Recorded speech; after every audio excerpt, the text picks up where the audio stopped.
The IFA story really began with a very simple question. How do you take Indian cinema beyond our borders? How do you take India beyond our borders? How do you take Indian culture beyond our borders? And in that, we said, if you've got to take India outside our borders, we'll use the first possible brand ambassadors for India, our film industry. We also said, we'll go where the fish are. We'll go where the audiences are. And with that, we began a traveling showcase of Indian cinema. When I first started in the year 2000, it was a good time. It was a time when everyone across the world dreamed India, thought India, and wondered, what is India? They knew us for our snake charmers. They knew us for everything else. They'd just begun to know us for our IT. And it was a great time to be Indian, and it's a great time to go out and hold aloft the Indian flag, saying, we are India. It's a very interesting story that when we began in the year 2000, very few Indian films were being showcased across the world. Very few Hindi films were being showcased across the world. The chances of being able to promote Hindi cinema was greater than any other facet of Indian cinema. So we chose the easy route to start out. We believed that we'd start with one facet, and on the back of that, the rest would follow, and the rest would be supported and really grow as a bastion. Today, the revenues of Indian cinema from international borders and international territories look really strong. It's interesting that several case studies have also shown us that the growth has been from the territories, the maximum growth has been from the territories where IFA has been, not just in the year immediately after IFA, but really in the years and almost several years after IFA. So it stayed consistent and stayed solid. I welcome you to share the IFA story. It's not just our story, it's as much your story. The IFA began with a vision. We began it with a vision of one people, one world. We believed that if we had to build one people, one world, we had to go out and dedicate ourselves to building bridges among communities, among countries, among cinemas, and actually across businesses. Because you can do a film, which is a co-production. It comes and it goes. You build a business between two countries, and it stays forever because of the economic cycles and the entire ecosystem that it creates around it. IFA today explores different territories, different markets, and goes back to certain markets where it believes that more can be done. It's tried and tested method, successful with the Hindi film industry. We've traveled to 4 continents, 10 countries, over just 12 years, taking Indian cinema to the world. We've had some fantastic partners, members of the Producers Guild, Star Television, the Federation of Indian Chambers of Commerce and Industry, FICCI, the host of this convention, and key members of the Indian government, key ministries, the Ministry of External Affairs, the Ministry of I&B.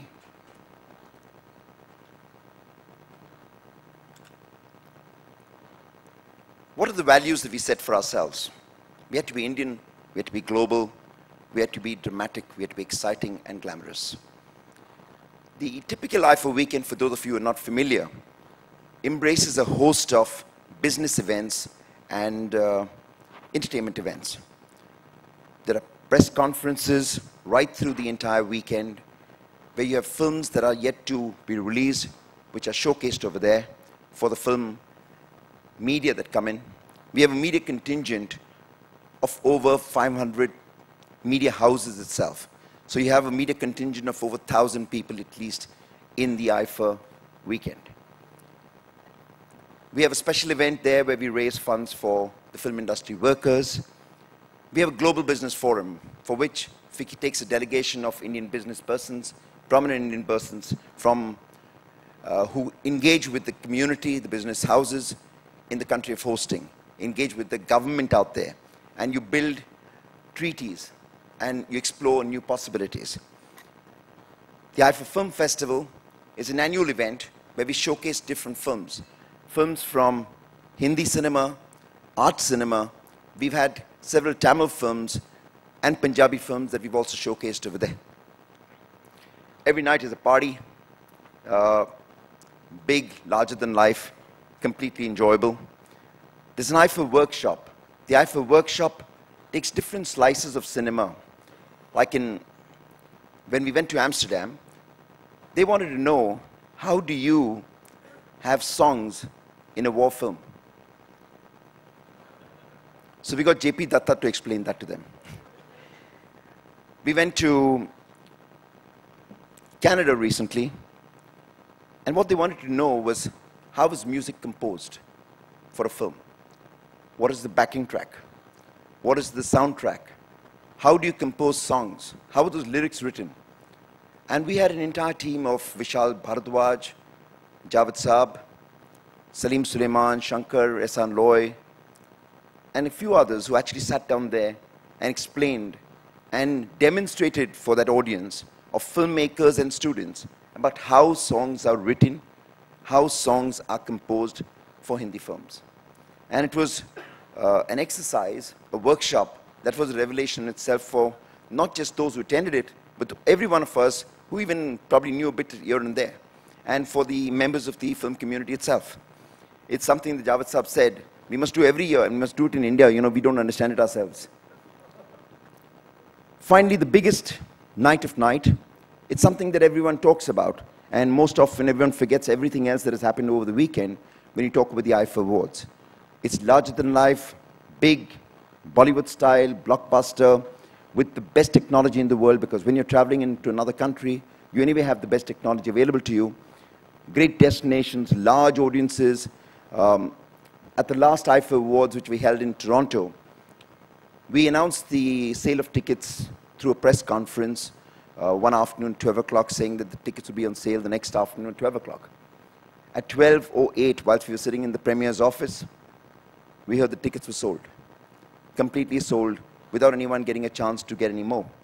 So that's the kind of excitement that it generates from market to market. In order to receive, we went out there wanting to promote Indian cinema.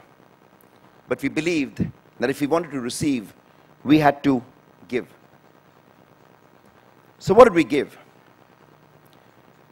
We went out there to network with people and build long-term relationships. IFA today means a lot to the host country in many ways. We have countries who bid for IFA. For the coming IFA, you've got bids from Istanbul, Rome, Los Angeles, Singapore, and a couple of other countries. And the IFA board actually deliberates as to which country do we really want to go to. Which is the one that will give Indian cinema its maximum boost? Which is the one that we can build maximum relationships with? Which is the one where we can actually get an audience to? And that's how it's really decided. What is the impact on the country of hosting? Like I said, if you've got to receive, you must give. PR value in millions. Toronto went over 125 million, and it's just coming in. This could as well as go up to about 200 million. This is all in US dollars. Tourism impact for that country. Tourists coming in from India to that country. You've got visitors, goes in tens of thousands. I remember when we went to Amsterdam, the Netherlands had a target. That target was met. It was a target to be achieved in 4 years' time. It was met within 4 months after IFA. That's the kind of impact that Indian cinema has on another country. Room nights, direct economic impact.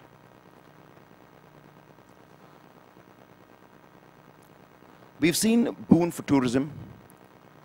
We develop Indian packages.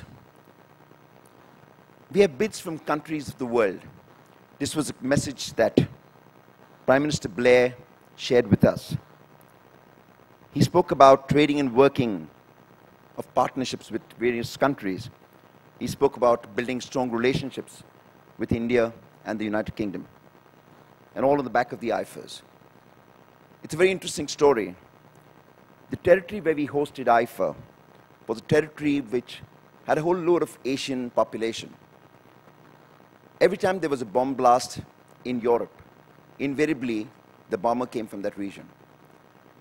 It was a decision of the Home Office to engage with an Indian festival like IFA to use that to build a strong bond with the people of Asian origin. It's amazing, community engagement that took place during IFA and the period leading up to IFA was so dramatic. It continues even today. It's a long film that they sent to us about all of this, post-event, after the post-event analysis.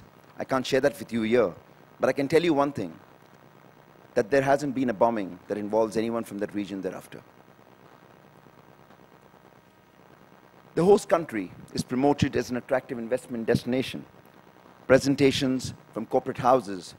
We select 10 corporate houses from the country of hosting who get the opportunity to showcase themselves to the Indian business community.